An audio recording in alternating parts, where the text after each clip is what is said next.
The Vorthak Grand Armada emerged from faster-than-light travel at the edge of the Sol system, with the confidence of a force that had never known defeat.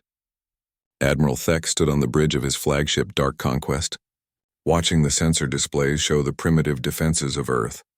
He commanded 15,000 warships, the largest fleet ever assembled in galactic history.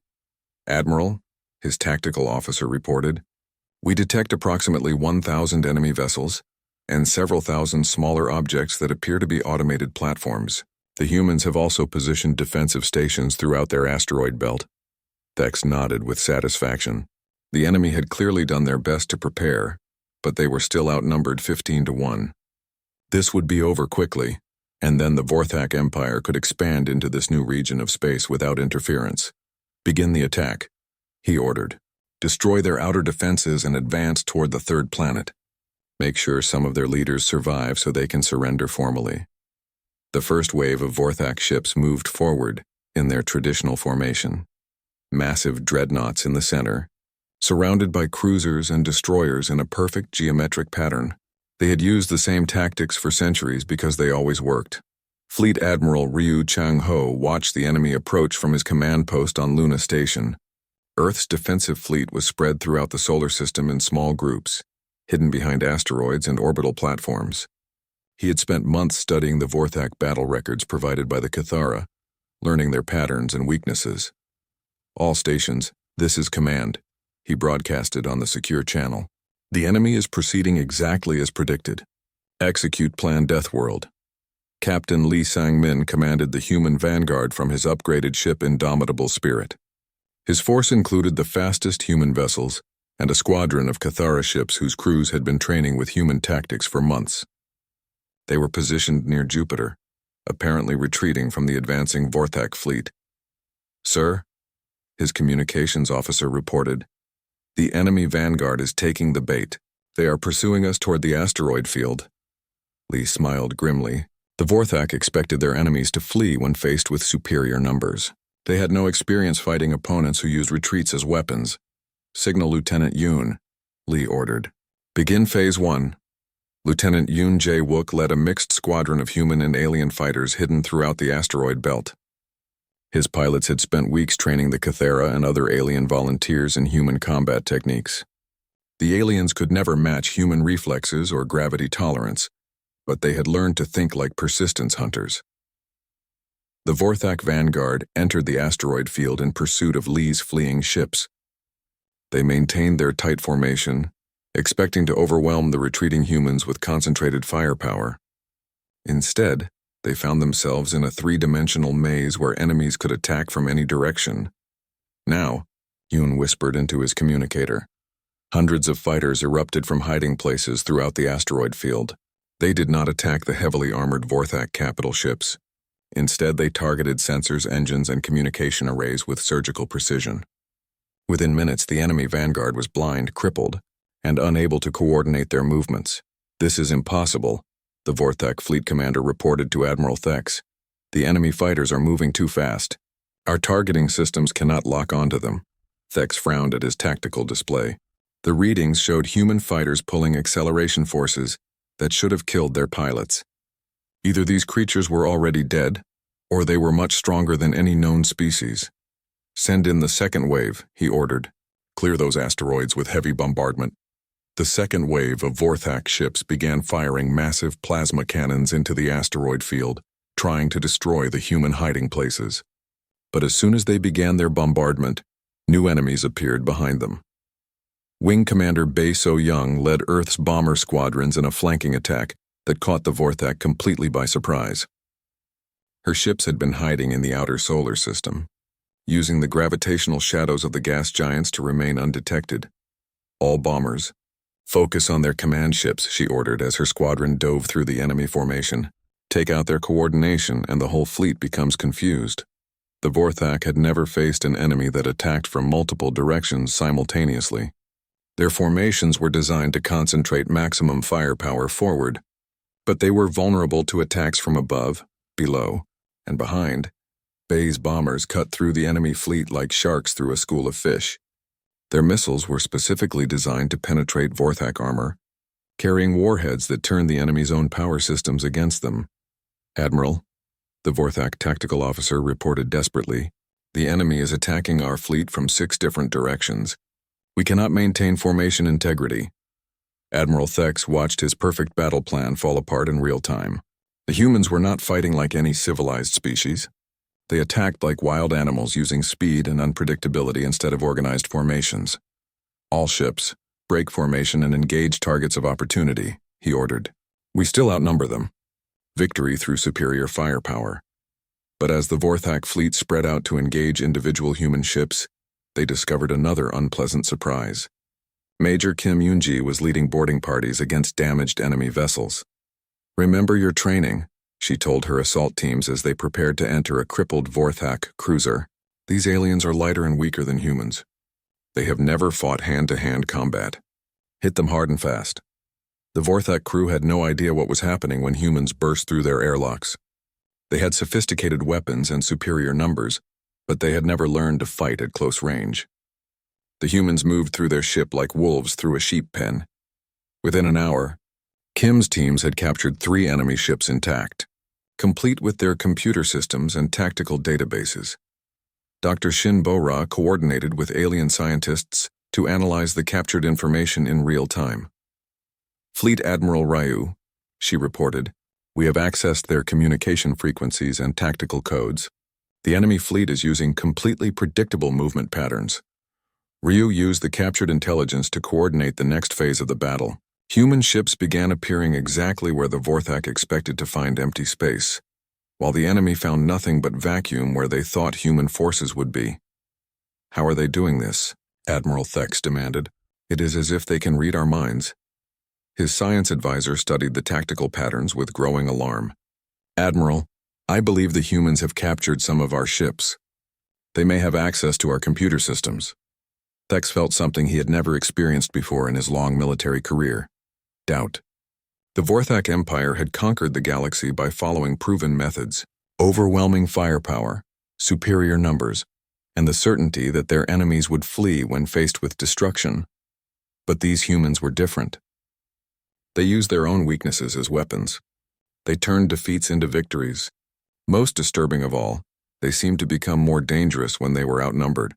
The battle raged for 6 more hours. The Vorthak Grand Armada still had more ships, but they were scattered throughout the solar system, unable to coordinate their attacks. Meanwhile, the human fleet worked together like a single organism, each ship knowing exactly where it was needed most. Colonel Oh Hyun-woo coordinated the overall strategy from his command post on Luna. He watched as human tactics turned the entire solar system into a weapon.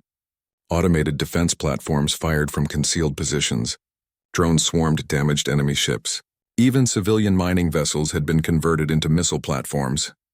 "Admiral Thex is requesting a communication channel," his communications officer reported. Oh smiled. After centuries of easy victories, the Vorthak Empire was about to learn what happened when they picked a fight with a species that viewed impossible odds as a normal Tuesday. "Put him through," Oh ordered. "Let us see what the galaxy's greatest conquerors have to say when they meet Earth's children." The transmission showed Admiral Thex on his bridge, surrounded by damage reports and tactical displays showing the destruction of his fleet. For the first time in Vorthak history, their Grand Armada was losing a battle. "Human commanders," Thex said carefully, "perhaps we can discuss terms for ending this conflict." "The terms are simple," O replied. "Surrender unconditionally, or we continue this fight until your entire fleet is destroyed. Earth does not negotiate with empires that attack innocent people." Thex looked at his tactical display one more time. His 15,000 ships had been reduced to fewer than 8,000 in less than 12 hours. The humans had lost only a few hundred vessels, and their remaining forces seemed to be getting stronger as the battle continued. He had 2 choices: retreat and admit that the mighty Vorthak Empire could be defeated, or continue fighting and risk losing his entire fleet to these impossible Deathworld predators. The choice, he realized, had already been made for him the moment his empire decided to threaten Earth's allies. The emergency session of Earth's World Council lasted 18 hours. Representatives from every nation gathered in Geneva, while Admiral Choi Hye-jin presented the situation via holographic link from Luna Station. The room was filled with tension as world leaders learned that humanity had just declared war on a galactic empire.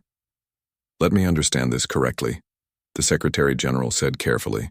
"We rescued alien refugees and now an empire controlling hundreds of star systems wants to destroy Earth?"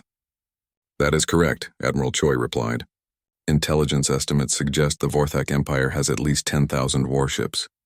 They have been expanding for 3 centuries and have never been defeated in a major conflict."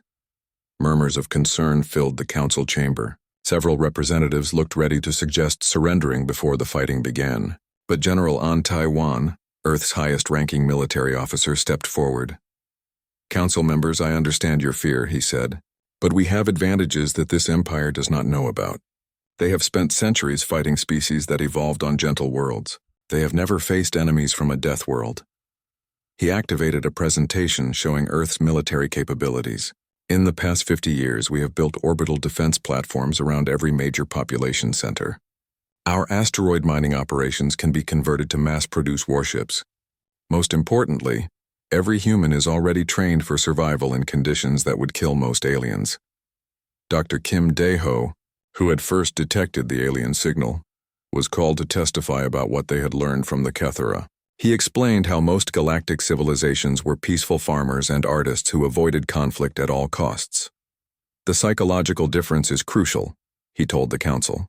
"These aliens view war as an unthinkable tragedy. Humans view war as an unfortunate but sometimes necessary tool. We have been preparing for interstellar conflict since we first reached space. The vote was closer than expected, but Earth's leaders chose to fight. Within hours, the planet's entire industrial capacity was redirected toward military production. Factories that made civilian vehicles began producing fighter spacecraft. Orbital construction platforms started building warships around the clock. On Cathara Prime, Captain Lee Sang-min stood before the Galactic Council of Free Worlds. The council chamber was a magnificent crystal dome, where representatives from dozens of species gathered to discuss threats to galactic peace. Most of them looked like refugees themselves, their civilizations barely surviving on the edges of Vorthak space. The Cathara delegate introduced Lee to the assembly. "Council members, this is Captain Lee of the human species. His people rescued our refugees and have offered to help defend the free worlds against Vorthak expansion." A tall, bird-like alien from the Zathari species spoke first.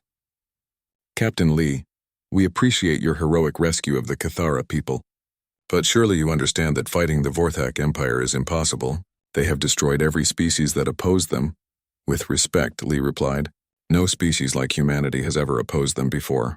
Nam Soo-jin, Earth's newly appointed ambassador to the galactic community, stood beside Captain Lee. She had spent years studying alien cultures and spoke several galactic languages fluently. "Council members," she said, "humanity offers more than just military support. We bring new ways of thinking about defense and cooperation. We propose to share our technology and tactical knowledge with any species willing to stand against the Vorthak." An amphibious creature from the Qualan system raised a webbed hand.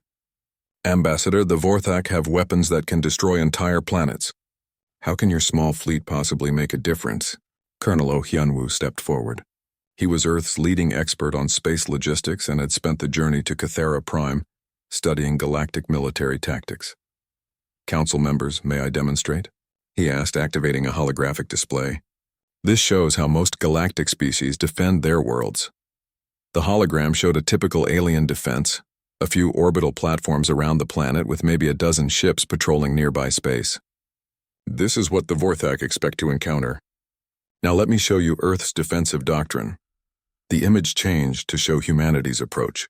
Every asteroid in the outer system was equipped with sensors and weapons. Multiple layers of defensive platforms surrounded inhabited worlds. Thousands of automated drones patrolled the space between planets. "We turn entire star systems into fortresses," Colonel Oh explained. "The enemy cannot approach any human world without facing constant attack from multiple directions." The alien representatives murmured among themselves. Most galactic civilizations built their defenses around avoiding conflict entirely. The human approach was to make conflict so costly that enemies would think twice about attacking. Engineer Han Dong-jun had been working with Cathara technicians to understand alien technology. He presented his findings to the council. Your species have achieved remarkable advances in energy production and faster-than-light travel, he said. But your military technology is centuries behind what humans have developed. You focused on exploration and peaceful development. We focused on survival.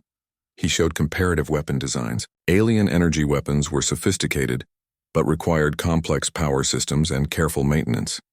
Human kinetic weapons were simple, reliable, and could be mass-produced quickly. More importantly, Han continued, human tactics are designed around the assumption that we will be outnumbered. Everything we build is meant to multiply our effective force through automation, superior coordination, and concentrated firepower. A reptilian delegate from the Saurian Federation asked the question everyone was thinking. Captain Lee, even if your tactics are superior, how can one world stand against an empire? Lee looked around the chamber at the representatives of dozens of free worlds. We cannot, he admitted. But Earth is not asking to fight alone. We are asking for the chance to train your people, share our technology, and coordinate a real defense of free space.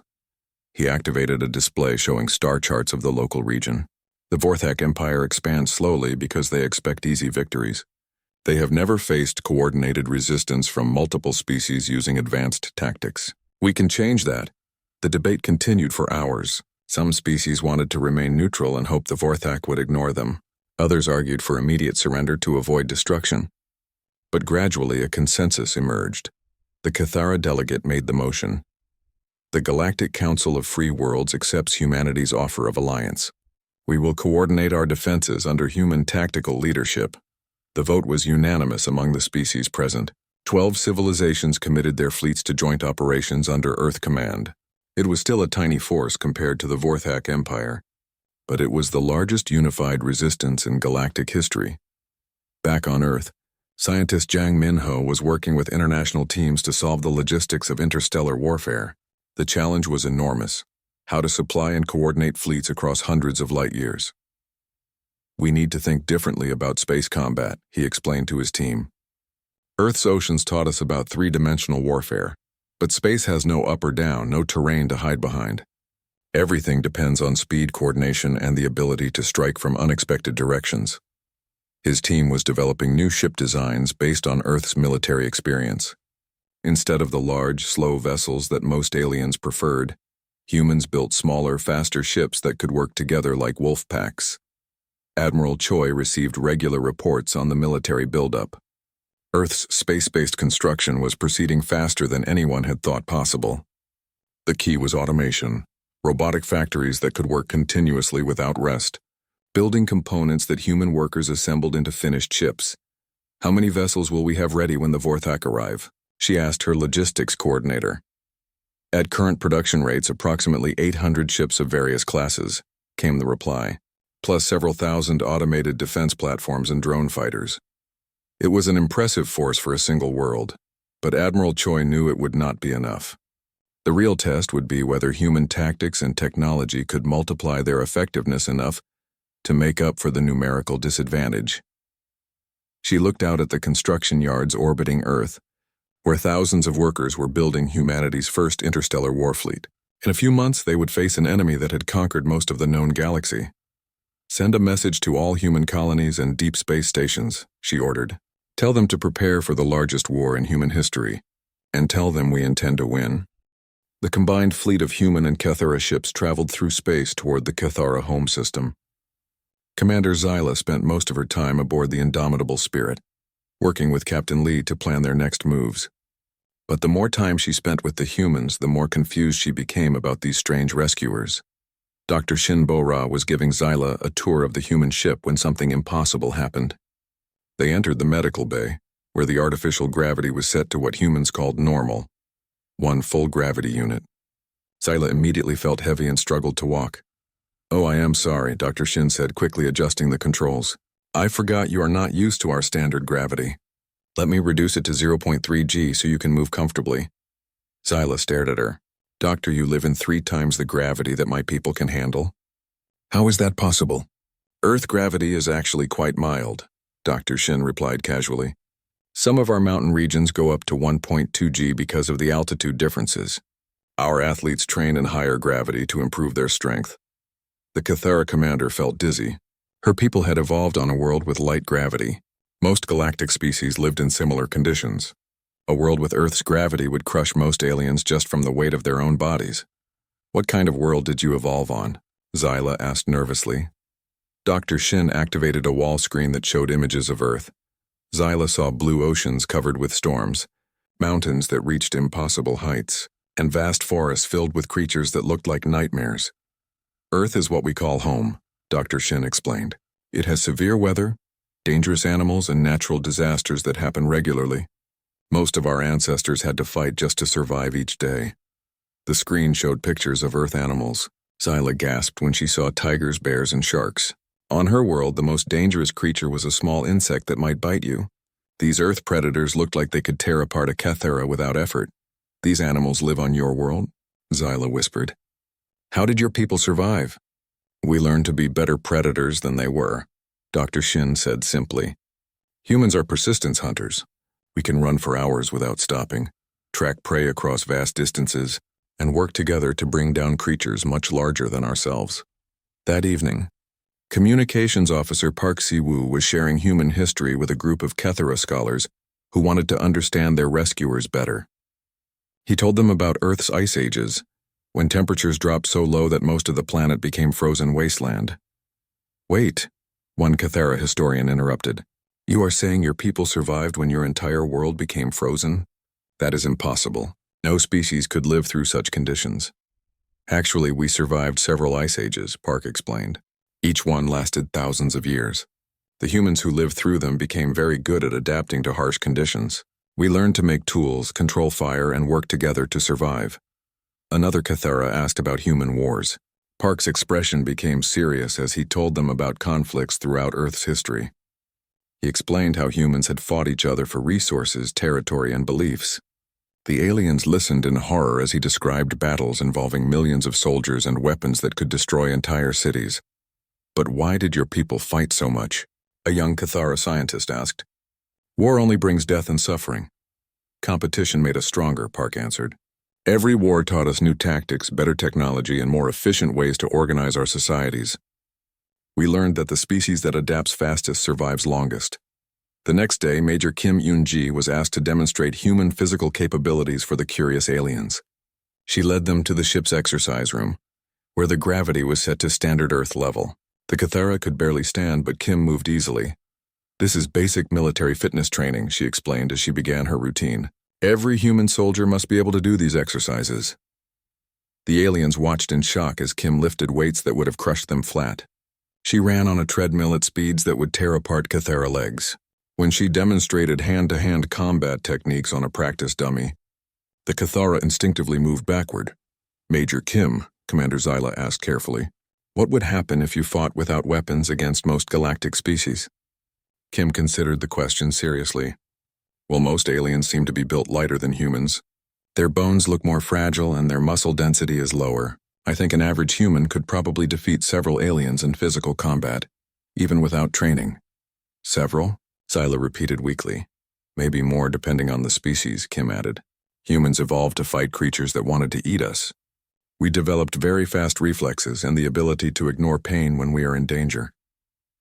That night, Commander Zyla called a meeting with her senior officers aboard the Gentle Current.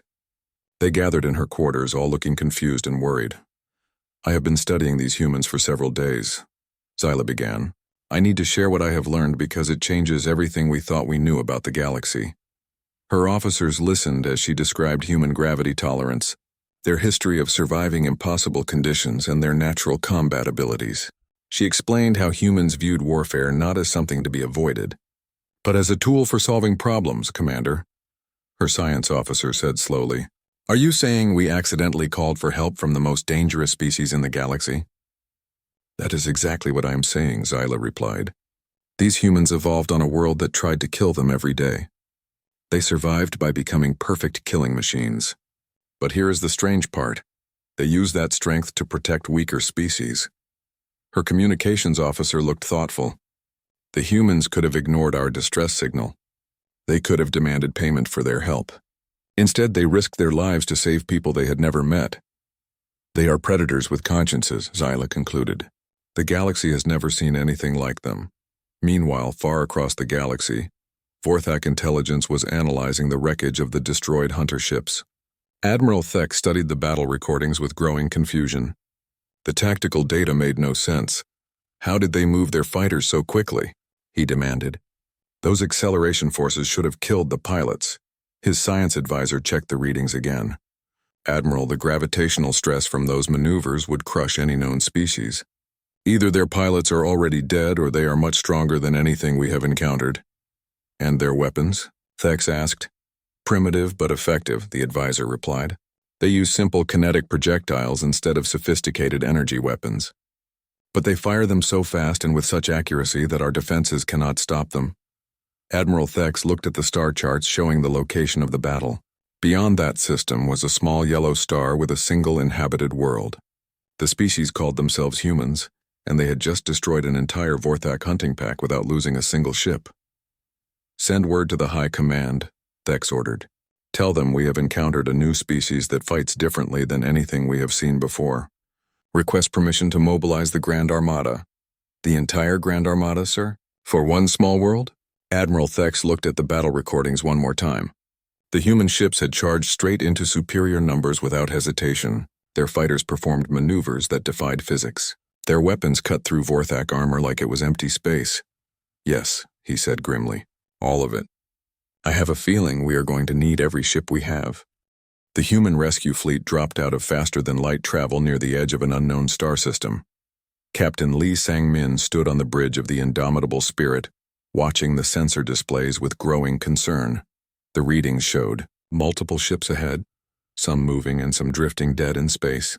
Captain, his sensor officer reported, I count 15 large vessels that match the Cathara ship designs from their message. But there are also 12 smaller ships that are definitely not Cathara. The unknown ships are attacking the refugees. Lee could see the battle on his main screen now. The Cathara ships were huge but slow, clearly designed for carrying families rather than fighting. The attacking ships were smaller but moved like hunters circling wounded prey. Bright flashes of weapons fire lit up the darkness between the ships. Those must be the Vorthak hunters, Lee said grimly. Signal all ships, we go in immediately. Lieutenant Yoon Jae-wook was leading a squadron of Earth fighters when the attack order came through his radio.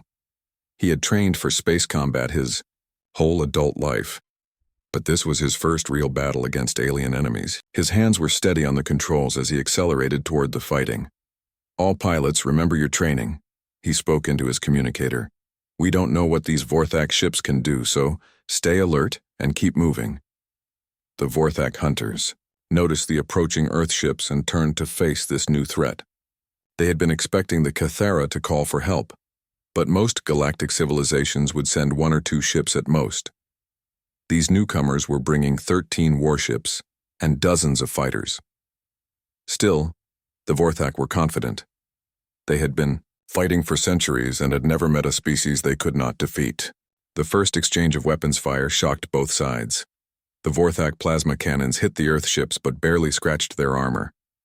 The human kinetic weapons, designed to punch through asteroid rock, went completely through the Vorthak hulls and came out the other side. Their armor is like paper, Yoon reported as his fighter squadron dove past a burning Vorthak ship. But their weapons are dangerous. Don't let them hit you directly. On the Cathara refugee ship Gentle Current, Commander Zyla watched the battle in amazement. The new ships had arrived without warning and immediately attacked the Vorthak hunters. But these unknown rescuers fought in a way she had never seen before. Most galactic species fought space battles from long range, exchanging careful shots while trying to avoid damage. These newcomers charged straight into the enemy formation, using their fighters to confuse the Vorthak while their larger ships closed to point-blank range. Who are they? Her communications officer asked. No civilized species fights like this. Zyla did not answer. She was too busy watching one of the human fighters perform maneuvers that should have been impossible. The pilot was pulling turns that would kill most aliens from the acceleration forces alone. The Vorthak could not even track him as he destroyed their command ship with a single precise missile. The battle lasted only 20 minutes. When it was over, all 12 Vorthak ships were either destroyed or disabled. The human fleet had taken some damage but lost no ships. The Cathara refugees were safe. Unknown vessels. Captain Lee broadcast. On all frequencies, this is Captain Lee Sang-min of the Earth Defense Force. We received your distress signal and came to help. Please respond. Commander Zyla's hands shook as she activated her communication system. For 3 days, she had believed her people would die in the cold emptiness of space. Now, strangers had crossed the galaxy to save them. Earth vessels, this is Commander Zyla of the Cathara refugee fleet. We cannot thank you enough. You have saved 200 families from certain death. You called for help, Lee replied simply. We came as fast as we could. An hour later, Zyla found herself aboard the human ship Indomitable Spirit. The artificial gravity felt strange under her feet, heavier than she was used to. The corridors were wider than Cathara ships needed, built for beings that were taller and more solid than her people. She was escorted to a meeting room where Captain Lee waited with several of his officers. The humans were fascinating to look at.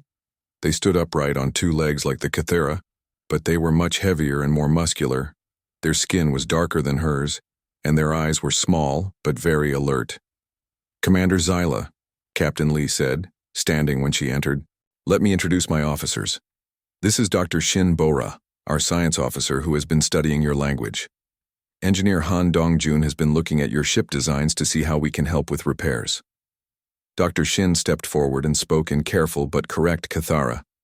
We are honored to meet you, Commander. We hope we can learn from each other. Zyla was amazed. These humans had learned her language in just a few hours. Most species took months to understand even basic Cathara speech. Please sit down, Lee continued. We need to understand the situation. Tell us about this Vorthak Empire. Zyla explained everything she knew. The Vorthak had been expanding across the galaxy for over 300 years. They conquered peaceful worlds and turned the populations into slaves. Any species that resisted was completely destroyed as an example to others.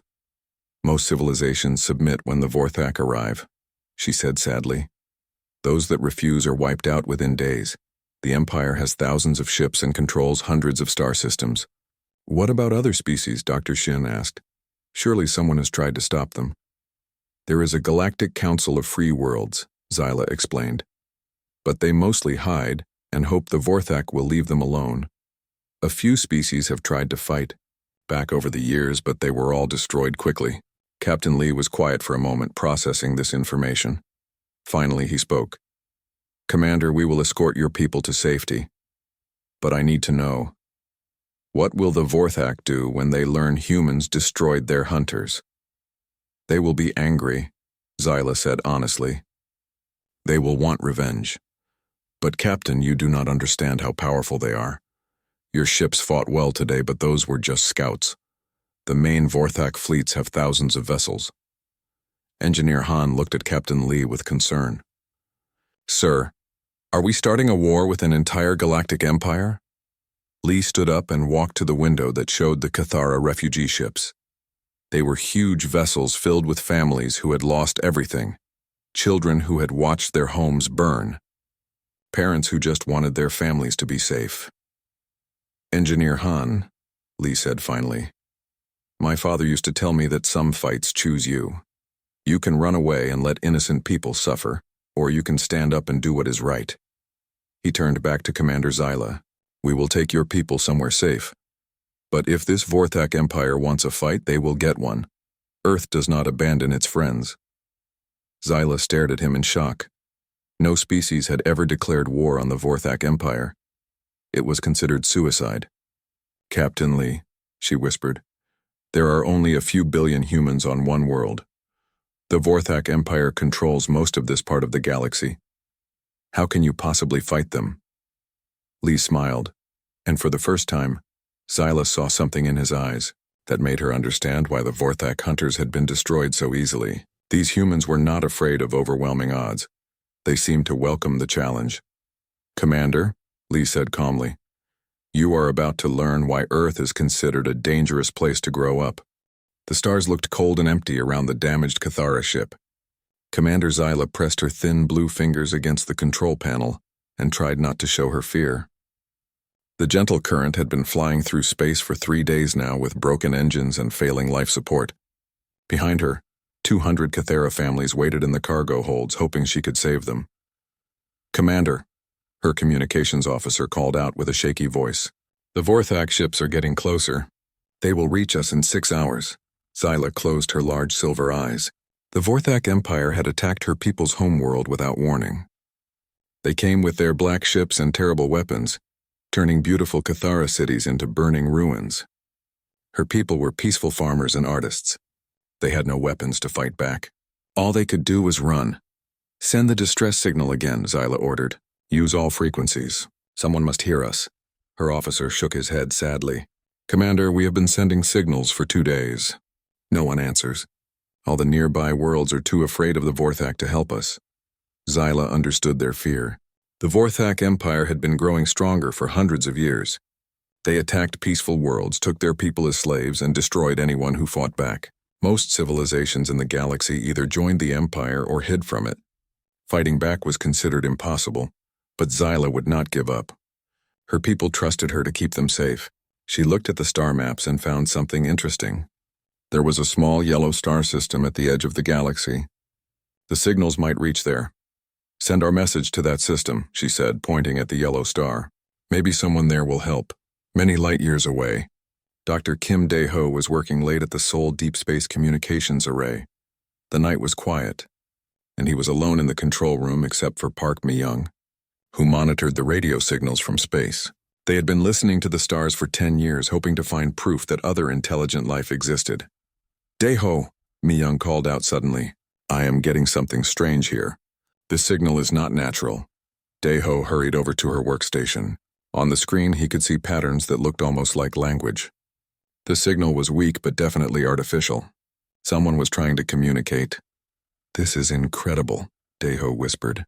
"We need to decode this immediately." They worked for hours using every computer program they had.